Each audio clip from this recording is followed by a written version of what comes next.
नमस्कार, आदाब, सत श्री अकाल, जय भीम, जोहार। मेरा नाम है नवीन कुमार।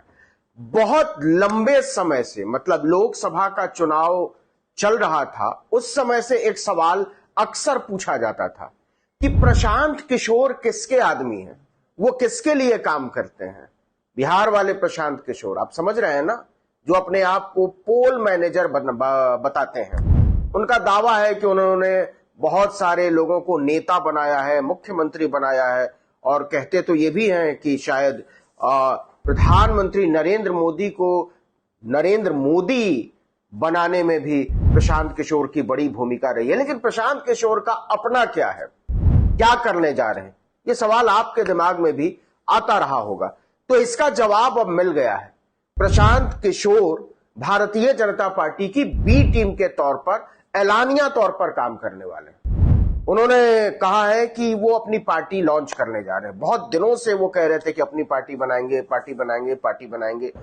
2 अक्टूबर गांधी जयंती के दिन 2 साल पहले उन्होंने जन स्वराज नाम की एक यात्रा निकाली थी, और यात्रा क्या थी, फुल नौटंकी थी। उनकी पूरी टीम जो मैनेजरों की थी वो लगी रहती थी। हर जगह जो है, कौन माला पहनाएगा, कहां मूर्ति पर फूल चढ़ाना है, किससे हाथ मिलाना है, किससे गले मिलना है, ये सब कागज में ड्राफ्टेड रहता था। मतलब बिल्कुल वैसे ही जैसे कंपनी के सीईओ काम करते हैं, हर चीज का पावर पॉइंट प्रेजेंटेशन। तो ऐसे उन्होंने बिहार की राजनीति को समझने की कोशिश की, और अब 2 साल बाद, उस यात्रा के 2 साल बाद उन्होंने कहा है कि 2 अक्टूबर 2024 को वो अपनी पार्टी बनाने जा रहे हैं, जन स्वराज पार्टी। तो क्या वाकई जन स्वराज पार्टी जो है वो कुछ अपने लिए हासिल करना चाहती है, या भारतीय जनता पार्टी की डगमगाती हुई नाव को थोड़ा स्थिर करना चाहती है? यह सवाल है, क्योंकि प्रशांत किशोर का अपना चवन्नी का भी आधार नहीं है बिहार में। कम से कम उन्होंने जनता के बीच कोई काम नहीं किया। अगर आप, जो उनका दावा है कि 5000 किलोमीटर की यात्रा 2 साल में उन्होंने की है जन स्वराज के नाम पर, अगर आप उसको कोई पॉलिटिकली एक्नॉलेजमेंट देने को तैयार है, कोई पॉलिटिकल एक्टिविटी मानने को तैयार है, तब तो उनका कुछ बनता है। अदरवाइज, इसके अलावा उनका बिहार की राजनीति में 5 पैसे का भी कोई काम नहीं है, कोई योगदान नहीं है। वो सीधे पार्टी बनाकर और ये कह रहे हैं कि जो बिहार में विधानसभा चुनाव होने जा रहे हैं अगले साल, उसमें सारी सीटों पर हम कैंडिडेट उतारेंगे। तो आपको पता है या नहीं है, लेकिन आपको बता दें कि प्रशांत किशोर दरअसल पंडित प्रशांत किशोर हैं। वो ब्राह्मण जाति से आते हैं, और वो जहां जहां जाते हैं वो यही कहते रहते हैं कि जाति मुक्त समाज हम बनाना चाहते हैं, हम जाति मुक्त राजनीति करना चाहते हैं। हर ब्राह्मण राजनेता के भीतर जो है इतनी सदाशयता तो जरूर भरी होती है कि वो जाति मुक्ति की बात करता है।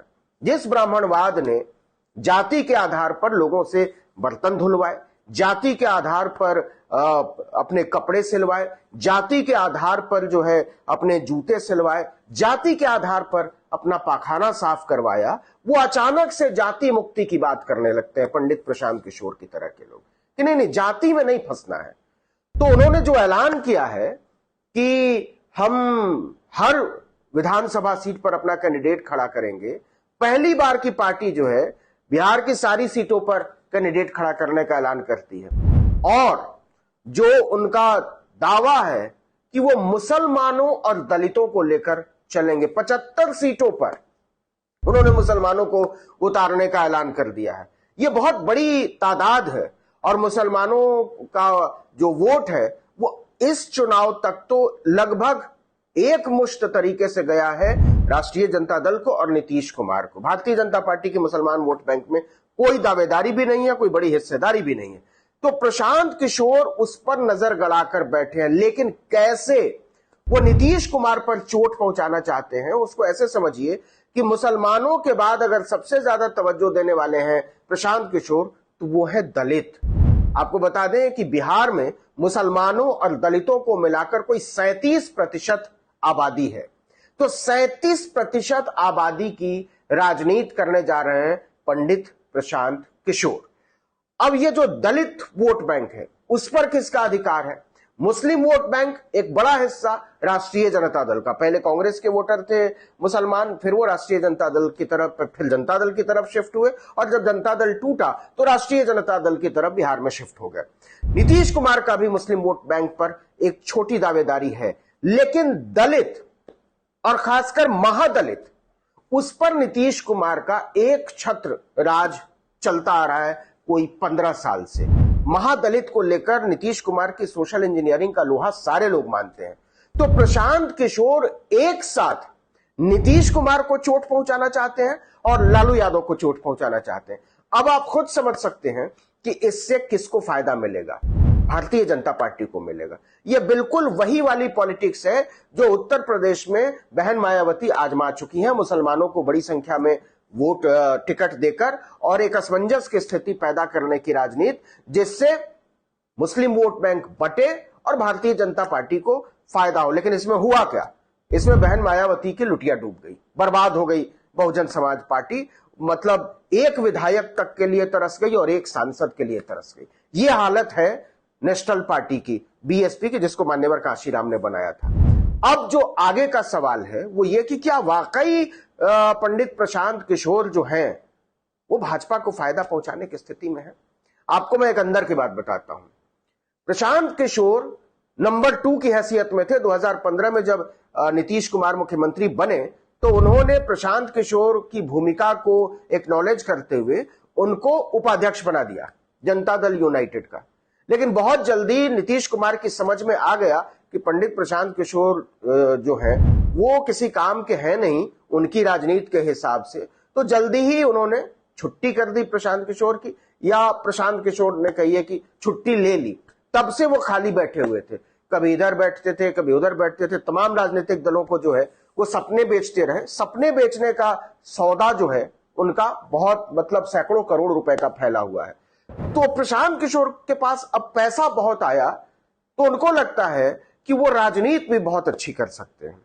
लेकिन क्या वाकई प्रशांत किशोर राजनीति अच्छी कर सकते हैं? आपको बताऊं कि लंबे समय से, मतलब 2 साल से प्रशांत किशोर वही वाली राजनीति करना चाहते हैं जो अरविंद केजरीवाल दिल्ली में कर रहे हैं और पंजाब में कर रहे हैं।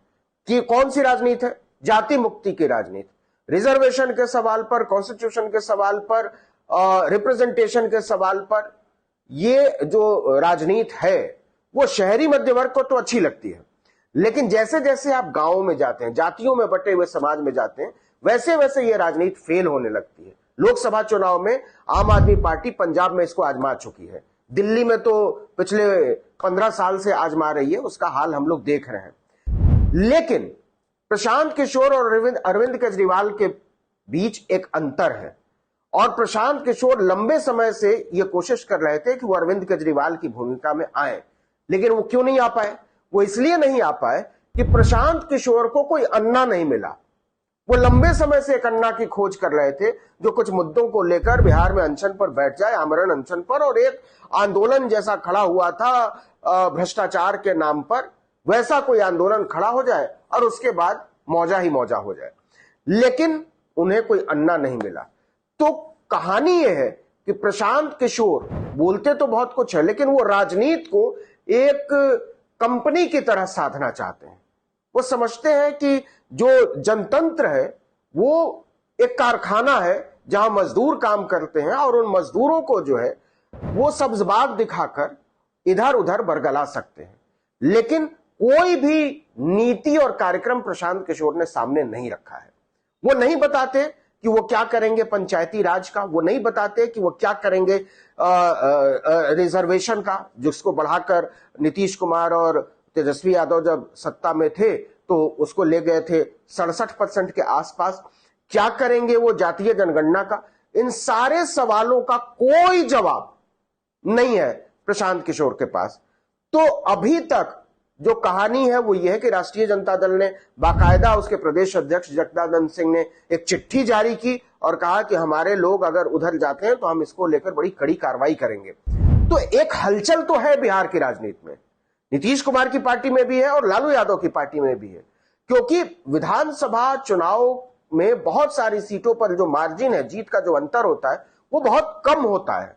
तो अगर प्रशांत किशोर कुछ सीटों पर 5,000 वोट के आसपास भी लाने की हैसियत में आते हैं। बहुत सारी सीटों पर हो सकता है कि वो अच्छी चुनौती दे पाए, लेकिन कुछ सीटों पर अगर वो 5,000 वोट भी काट पाए तो नुकसान किसका होगा? वो क्या राष्ट्रीय जनता दल का नुकसान होगा, या नीतीश कुमार का नुकसान होगा, या भारतीय जनता पार्टी का नुकसान होगा? जी हां, शुरुआत हमने यहां की थी कि भारतीय जनता पार्टी के बी टीम के तौर पर काम कर रहे हैं, लेकिन एक थ्योरी यह भी कहती है कि असल में प्रशांत किशोर की नजर जो है वो मुसलमानों को टिकट जरूर दे रहे हैं, दलितों को टिकट जरूर दे रहे हैं, लेकिन वो मानकर चल रहे हैं कि बिहार में ब्राह्मण नेता का अकाल है इस समय, तो ब्राह्मण उनको टूट कर वोट करेंगे, तो ब्राह्मणों का एक चंक मिलेगा उनको, और वो आमतौर पर भारतीय जनता पार्टी का वोटर रहा है। तो भारतीय जनता पार्टी का जो ब्राह्मण वोट बैंक है वो अगर शिफ्ट होता है प्रशांत किशोर की तरफ, थोड़ा बहुत भी, पूरा वोट बैंक ना तो मुसलमानों का शिफ्ट होने वाला है प्रशांत किशोर की तरफ, चाहे वो 243 की 243 सीटों पर मुसलमान खड़े कर ले, लेकिन प्रशांत किशोर की राजनीतिक हैसियत अभी ऐसी नहीं है कि 18% के लगभग का वोट बैंक जो है वो उसको अपनी तरफ खींच सके। उनका ऑरा ऐसा नहीं है। वो बहुत बड़े पोल मैनेजर हो सकते हैं, वो पोस्टर बैनर अच्छा बना सकते हैं, वो कविताई बढ़िया करवा सकते हैं किसी नेता से, लेकिन वो कोई राजनीतिक माहौल नहीं बना सकते हैं। अभी तक वो इसमें नाकाम रहे, हालांकि उन्होंने कई बार इसकी कोशिश की है, लेकिन राजनीतिक माहौल बनाना इतना आसान नहीं है, और खासकर तब जब बिहार में लालू यादव और नीतीश कुमार जैसे बड़े नेता इस समय राजनीति कर रहे हैं। कहने को लालू प्रसाद यादव सक्रिय राजनीति में नहीं है, लेकिन हमने लोकसभा चुनाव में उनकी भूमिका देखी है कि एक एक सीट पर उन्होंने खुद बैठकर प्लानिंग की थी वोट को कैसे साधा जाए। तो कहानी यह है अंत में कि प्रशांत किशोर होगा ये कि सबसे ज्यादा नुकसान पहुंचा बैठेंगे भारतीय जनता पार्टी को। एक बात और, लोग अक्सर सवाल पूछ रहे हैं, आपके मन में भी सवाल आता होगा कि प्रशांत किशोर को पैसा कौन दे रहा है, उनके पीछे पैसा लगा कौन रहा है? तो इसका जवाब भी वही है कि लालू यादव की राजनीति को कौन खत्म करना चाहता है और बिहार की राजनीति में नीतीश कुमार को कौन निपटाना चाहता है। यह भी गौर करने वाली बात है, क्योंकि भारतीय जनता पार्टी के कई नेता लगातार बयान देते रहे कि हम, अश्विनी चौबे ने बयान दिया था कि अगला जो विधानसभा चुनाव है वो भाजपा के नेतृत्व में लड़ा जाना चाहिए और भाजपा के ही नेतृत्व में सरकार बननी चाहिए। मतलब सरकार बनते ही नीतीश कुमार को निपटाने की बात शुरू हो गई थी। तो भाजपा नीतीश कुमार को निपटाना चाहती है, क्योंकि सबसे बड़ा जो रोड़ा है नीतीश कुमार है भारतीय जनता पार्टी के प्रभाव के बढ़ने में। तो अब प्रशांत किशोर का राजनीतिक भविष्य क्या होगा? तो प्रशांत किशोर का राजनीतिक भविष्य आप सब समझते हैं कि एक बहुत छोटे से वोट बैंक जो तय भी नहीं है, मुस्लिम वोट बैंक, दलित वोट बैंक, लेकिन इन दोनों का कोई हिस्सा प्रशांत किशोर को प्रभावी तौर पर नहीं मिलने वाला है। अगर मिलेगा तो ब्राह्मणों का कुछ हिस्सा मिल सकता है। तो इतने जाति मुक्ति का जो नैरेटिव है बिहार में बिल्कुल नया है। प्रशांत किशोर बहुत बड़ी उम्मीद लगाकर बैठे हुए हैं कि जाति मुक्ति का जो उनका है कि हम जातियों से ऊपर उठकर राजनीति को मोड़ेंगे, उधर चला जाएगा। तो बिहार जैसे जातियों में बटे हुए समाज में यह न केवल मुश्किल है बल्कि आज की तारीख में असंभव है। तो सबसे बड़ा सवाल यह है कि क्या बिहार की राजनीति को प्रशांत किशोर समझते भी हैं, और समझते हैं तो कितना समझते हैं? यह सवाल जितना प्रशांत किशोर के सामने है उससे ज्यादा नीतीश कुमार के सामने है, लालू यादव के सामने है और नरेंद्र मोदी के सामने है। इस वीडियो में इतना ही, लेकिन अगर आपने आर्टिकल 19 इंडिया को अब तक सब्सक्राइब नहीं किया तो फौरन कर दीजिए, बेल आइकॉन दबाइए, घंटी जैसी आकृति, लाइक कीजिए और कमेंट करके बताइए हमारा वीडियो आपको कैसा लगा। हमारा ट्विटर हैंडल है article19_India और मेरा ट्विटर हैंडल है नवीन जर्नलिस्ट। नमस्कार।